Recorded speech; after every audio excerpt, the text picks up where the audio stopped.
Mnzanzi. Okay, welcome back to the Mnzanzi family. Now, this specific series is going to go about the occult. But before I get into that, let me just show off Dead Mnzanzi's me-crafted Ouija boards, glass top, everything. Very fancy, very nice. If you want any, hit me up in the comments below or in something and I will get back to you.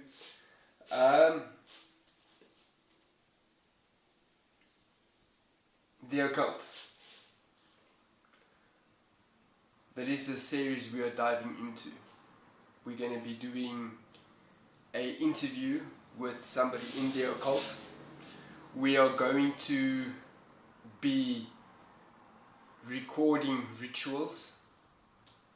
We might even do some necromantic rituals. That's something I'm very excited about. I have met a gentleman that is in the occult. He is a Luciferian, but I have no problem with his religion at all. I find it interesting because knowledge is power. The more knowledge I have of different religions, the better it is for what we do in the paranormal world. Okay. So yeah, we got some interesting things coming. We got, earlier in the year on Facebook, I posted I was going to do an interview with a priestess.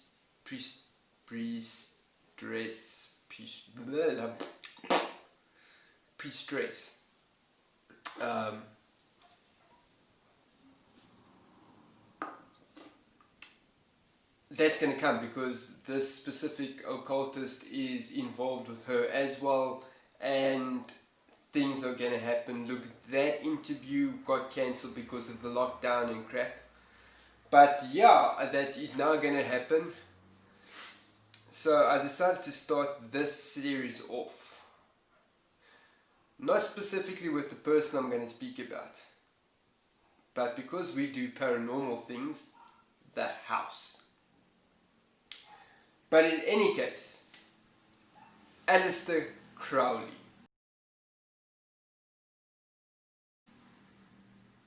The Beast 666. Born in England. I can read off of a chart, off of Google, all about him. I'm not going to do that. I'm just going to go through some key points that I found interesting reading up about him. If you want to find out more, go ahead and look at the websites about Aleister Crowley. Born in 1975 and died in, born in 1875, died in 1947. His father owned Crowley Ale. That said, he was the eldest child. He had a sister that died as an infant. His family was very religious. They were in some Python or Plithon church. They didn't believe in overindulging on anything because that is a sin. So that means that if you eat too much, you're sinning. If you have too much fun, you're sinning. All that kind of stuff.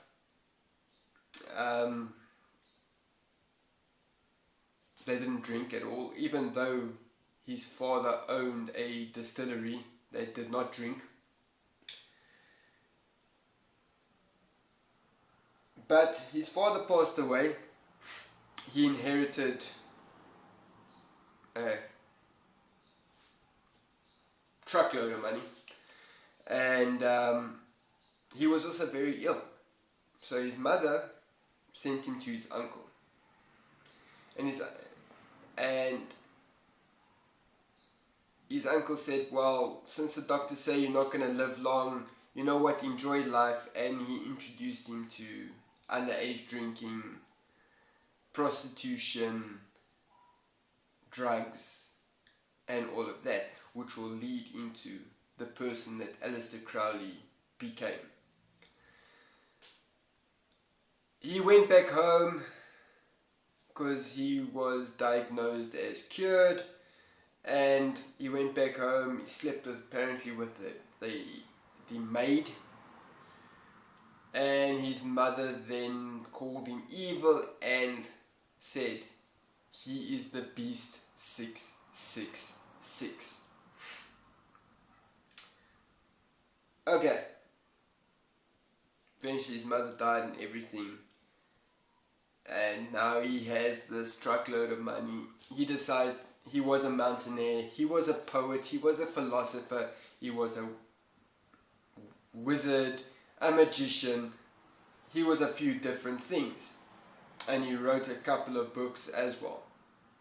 Also, he did a lot of ghostwriting.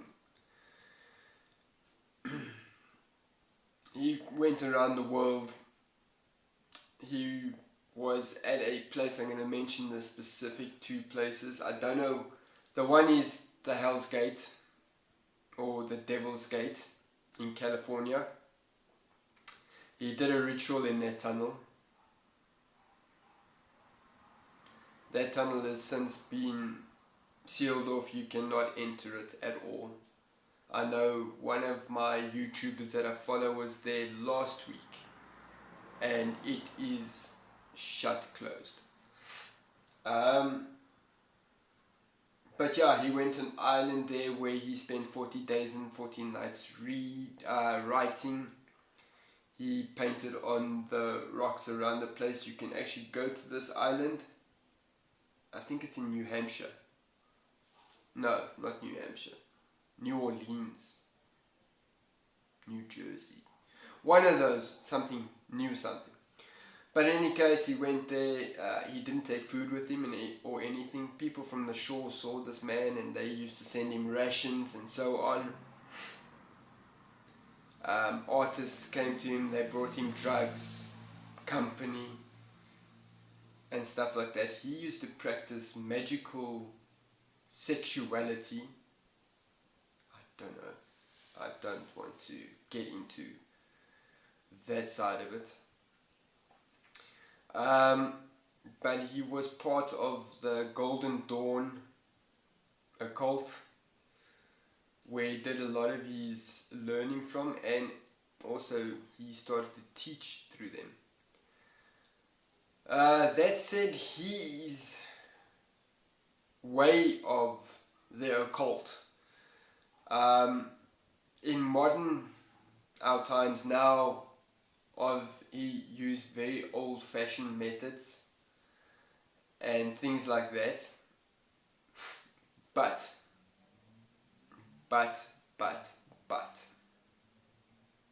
and this is getting to the paranormal section of this thing. He owned a house in Scotland, just off of Loch Ness.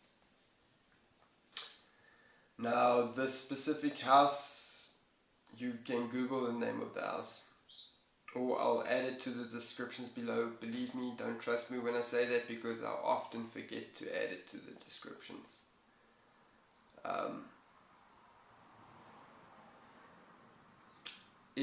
Has got a underground tunnel leading from the house to the cemetery, where, sorry, just heard a strange sound.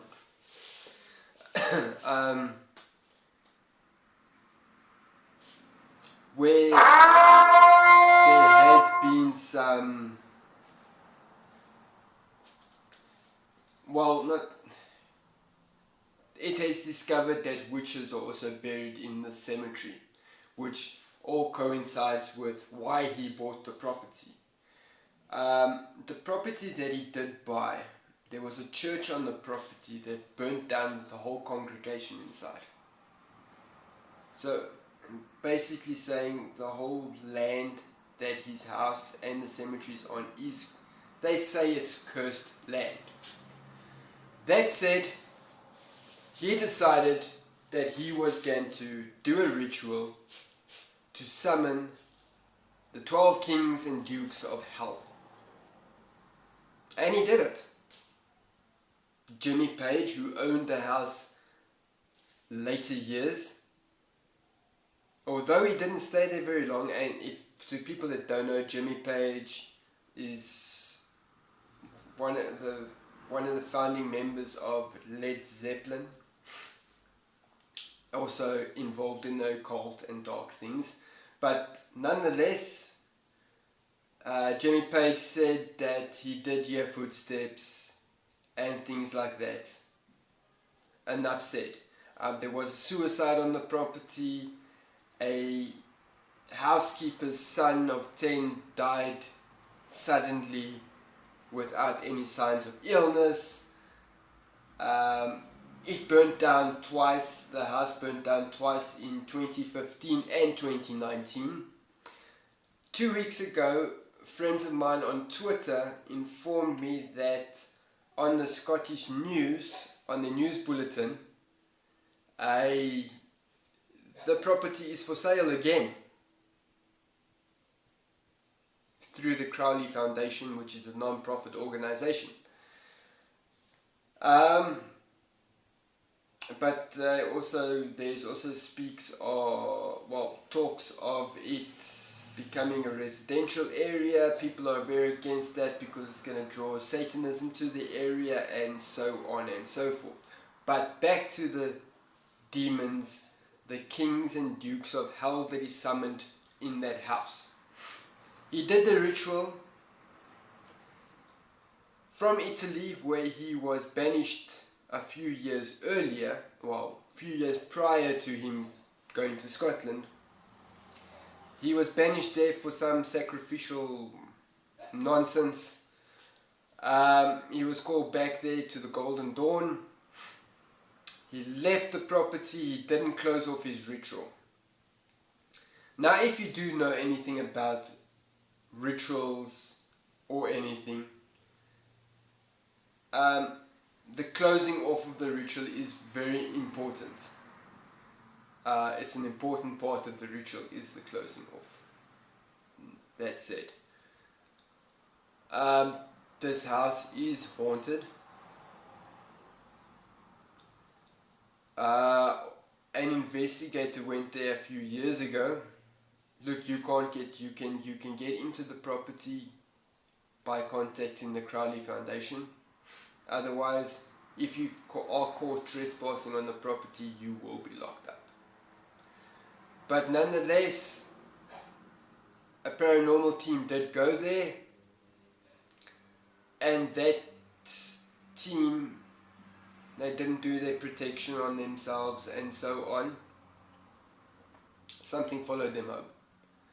The gentleman in that I'm talking about had to sell his house he lived in because his house became so infested with negative entities that even him as a investigator himself could not get it cleansed.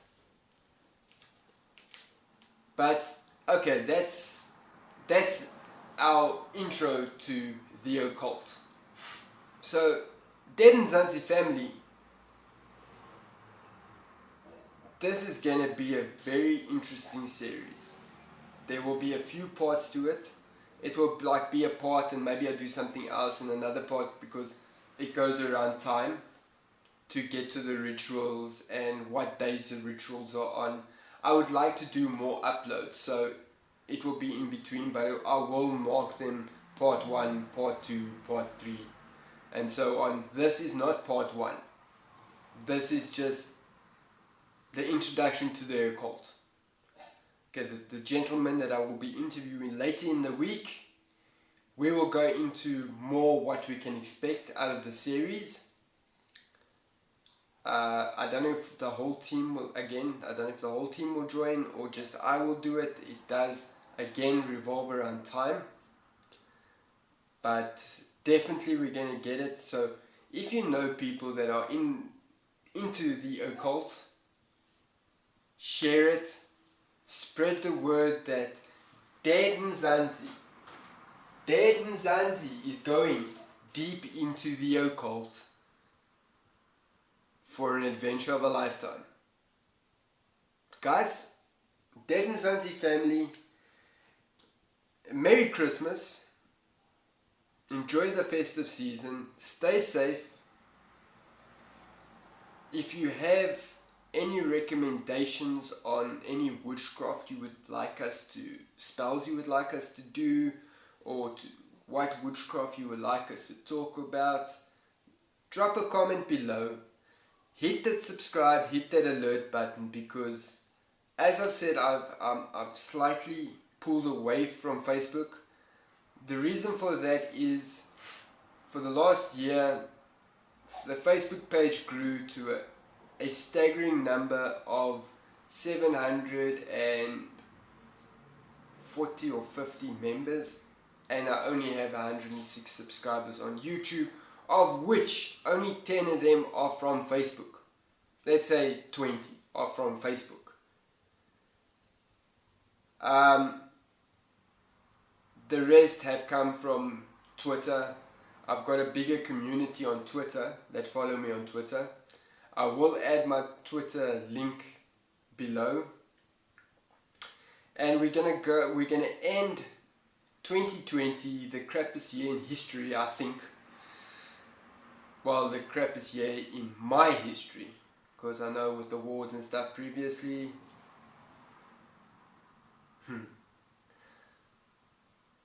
and things like that.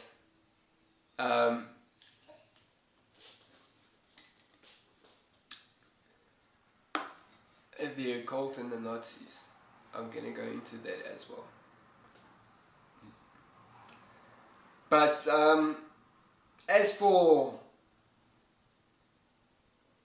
2021, as my buddy Mr. Hunting the Dead Jody Dean says, we're in the car and I'm driving.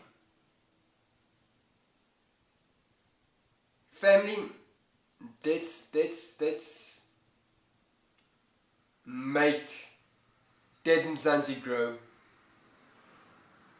Not only I've concentrated mainly on South African things and South African people, but let's go international. I know I have a lot of international subscribers. Guys, thank you very much. I love you guys all. But guys, have a very Merry Christmas. Enjoy the festive season. Stay safe. And I will see you next time.